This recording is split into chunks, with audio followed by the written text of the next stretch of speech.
Bonjour à tous, on se retrouve aujourd'hui pour un tout nouveau numéro de People Story et aujourd'hui on parle de Elena qui a accordé une grande interview pour le média belge DHnet. Voici donc les confidences de l'artiste à succès un an après sa sortie de la Star Academy et on en parle juste après le générique. C'est parti, générique. Artistes internationaux, acteurs internationaux, famille royale, stars françaises, bienvenue dans People Story. Entre confidences intimes et projets ambitieux, l'artiste se livre sans filtre sur sa carrière et son lien unique avec le public. Un portrait sincère d'une année riche en émotions et en réussite. Voici donc l'interview d'Elena pour DHnet. À travers ses 4 chansons sorties cette année, l'artiste confie son envie de transmettre des messages toujours teintés d'espoir, tout en restant fidèle à ses propres expériences. Elle explique l'importance que cela représente pour elle. Je la cite, « Faire passer des messages, oui c'est important, mais je ne dirais pas que c'est primordial. En fait, quand j'écris, ça part toujours de moi, de ma vie, de ce que j'ai envie de raconter. Parfois, j'ai une idée de thématique ou de texte, mais ça reste très personnel. Cela dit, il y a une chose que je trouve vraiment essentielle, c'est la notion d'espoir. Même quand une chanson est triste ou mélancolique, j'essaye toujours de glisser quelque chose de positif. Par exemple, dans Mauvais Garçon, les couplets et les refrains racontent quelque chose d'assez triste, c'est vrai, mais malgré tout, il y a un pont qui dit « Maintenant j'ai retrouvé l'amour de moi ». Il y a toujours ce moment où je montre que je m'en suis sorti, ou que si on essaye d'être autrement, peut-être que les choses iront mieux. Porter des messages, c'est quelque chose que j'aime faire, surtout parce que je vois l'impact que ça peut avoir sur les gens, et c'est très gratifiant, mais ce n'est pas forcément volontaire. Pour l'instant, j'écris surtout pour raconter des morceaux de ma vie. Avec Summer Body, l'artiste assume également des messages de libération et de bienveillance envers soi-même, tout en rappelant l'importance de trouver un équilibre entre acceptation de soi et santé.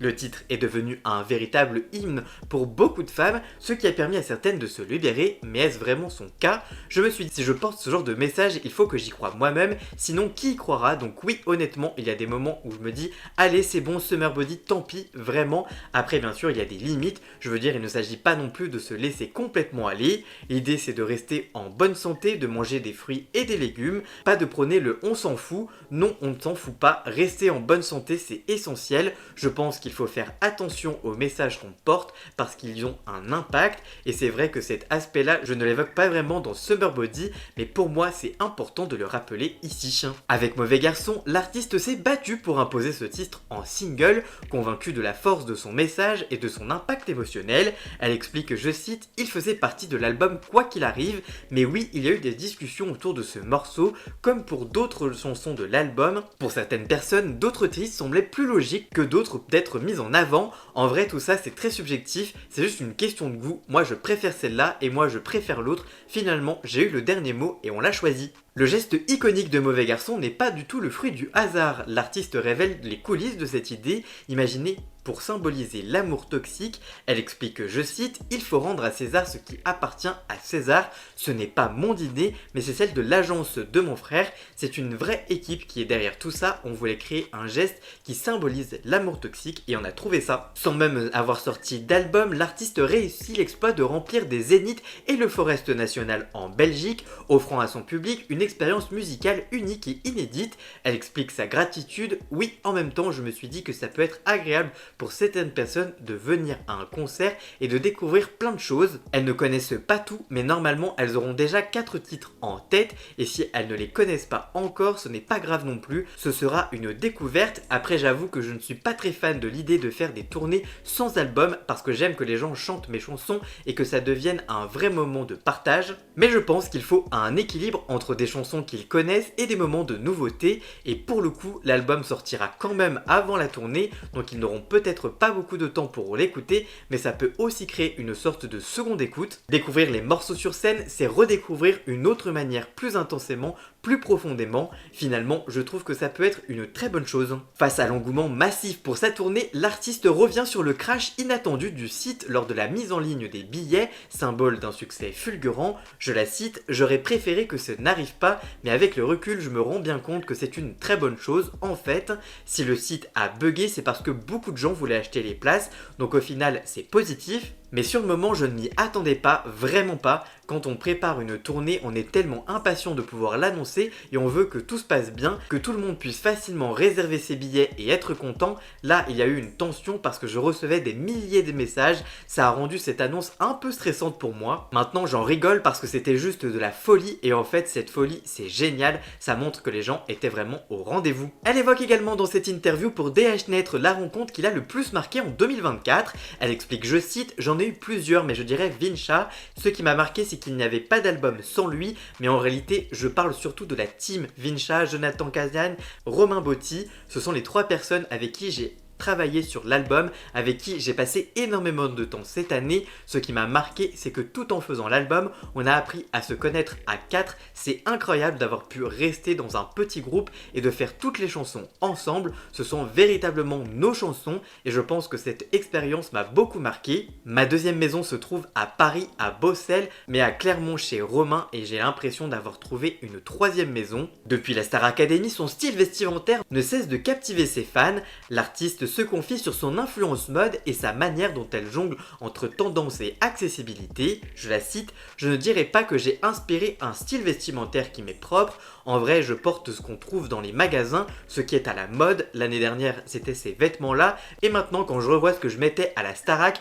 je ne peux plus me les voir. Je les ai trop portés, je les ai trop vus en vidéo. Donc c'est impossible pour moi de les remettre. Mais c'est vrai que je fais toujours attention à ce que je porte parce que les gens retrouvent les références et les partagent sur les réseaux. Parfois, ça me rend un peu triste car certaines marques m'offrent des vêtements avec un budget plus élevé qui ne correspondent pas toujours à ce que mes fans, souvent plus jeunes, peuvent s'offrir. Du coup, j'essaye toujours de porter des marques plus accessibles aussi pour que tout le monde puisse se retrouver. Mais bon, évidemment, quand on me fait de beaux cadeaux, je ne vais pas non plus les refuser de les porter. Le journaliste lui a également posé la question, l'hiver est bel et bien là, allez-vous ressortir votre fameuse écharpe qui a tant fait parler à la Star Academy?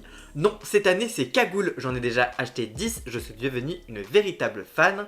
Les internautes l'ont également taquiné sur sa petite télévision. Sur un post Instagram, l'artiste a réagi à ces moqueries sur sa petite télé et explique pourquoi elle n'a pas l'intention de la remplacer en 2025. Je cite, je ne la regarde pas assez pour en acheter une nouvelle, mais ça me fait beaucoup rire. Je regarde les moqueries, c'est marrant. Parfois je poste des photos de mon salon et tout ce que les gens remarquent, c'est que ma télévision est minuscule. Mais les gars, je vis en colocation, mes copines sont en études, on n'a pas le budget pour acheter une nouvelle télé, donc non, on n'en achètera pas une autre. Dans la conclusion de l'interview, l'artiste révèle les questions qu'elle aimerait qu'on lui pose. Je la cite, à la sortie de la Starac, tu fais 12 000 interviews en une semaine et on te pose toujours les mêmes questions. Avec le temps, j'ai l'impression qu'on a quand même beaucoup exploré le sujet, qu'on a fait même le tour, mais il y a des choses que personne ne m'a encore faites. On ne m'a jamais interrogé sur des phrases précises de mes chansons, du genre pourquoi tu as choisi ces mots-là, parce que moi le texte c'est ce qui compte le plus pour moi. C'est par là que je commence quand j'écris une chanson. Chaque mot est choisi avec soin pour que tout soit cohérent, mais personne n'a encore pris le temps de déstructurer mes chansons pour analyser certaines phrases ou comprendre leur sens. Et au contraire, y a-t-il des questions, ce qui l'a vraiment ennuyé et qu'elle espère ne plus avoir en 2025 comme question? Je cite, en vrai je pense avoir fait le tour de la Starac. Parfois quand on me pose encore des questions à ce sujet, on sent que c'est vraiment toujours centré sur la Starac. Pour moi, j'ai toujours répondu à toutes les questions possibles à ce sujet. C'est un chapitre que j'ai largement exploré. Donc pourquoi pas un peu moins de questions en 2025. Enfin, en conclusion, l'artiste partage également ses résolutions pour 2025 entre remise en forme, projets musicaux et l'esprit d'une nouvelle année remplie de bonheur et de rencontres. Je la cite, c'est drôle car chaque année, la résolution c'est toujours de perdre du poids, mais cette année non. Bien sûr, il y a une tournée qui arrive et j'ai vraiment l'intention de me remettre en forme. Je veux faire du sport et me sentir bien dans mon corps parce que c'était bien beau de faire un album, mais j'étais toute la journée assise sur une chaise ou dans des fauteuils à écrire. Maintenant j'ai envie de bouger, de me remettre en forme pour être en pleine forme pendant la tournée et ne pas me retrouver essoufflé. Et puis je pense que cette année va être dingue. Je ne suis pas prête, elle est remplie de concerts, de rencontres avec le public, j'espère juste être heureuse. En 2025, l'artiste s'apprête à vivre une année déterminante entre concerts, nouvelles créations et moments précieux avec ses proches. Authentique et passionnée, elle continue de s'impliquer pleinement dans chaque étape de sa carrière, tout en restant fidèle à elle-même et à ses valeurs. Une année pleine de promesses qui s'annonce donc pour Elena, qui est prête à la saisir à bras-le-corps, entourée de son public et de ceux qui l'accompagnent dans cette belle aventure musicale. Et vous, que pensez-vous de cette interview pour le média belge DGnet? Dites-moi tout ça dans les commentaires, je vous lirai bien évidemment. Voilà, j'espère que cette vidéo vous aura plu et informé. Si c'est le cas, n'hésitez pas à la liker, la commenter, la partager sur les réseaux sociaux, à me rejoindre sur tous mes réseaux sociaux à moi, tous les liens sont dans la description. Vous pouvez également cliquer sur le bouton rejoindre juste en dessous pour prendre un petit abonnement de 3 € par mois pour me soutenir financièrement. Vous pouvez également faire un don du montant que vous le souhaitez, ça m'aidera également financièrement. Vous pouvez également vous abonner gratuitement à cette chaîne YouTube et ça me soutiendra déjà énormément au niveau de l'algorithme. Dans la description, vous retrouverez également tous les liens pour retrouver Jason alias Ian Scott pour la musique de fond et la musique du générique. Et nous on se retrouve très vite pour une toute nouvelle vidéo. A très bientôt, ciao ciao.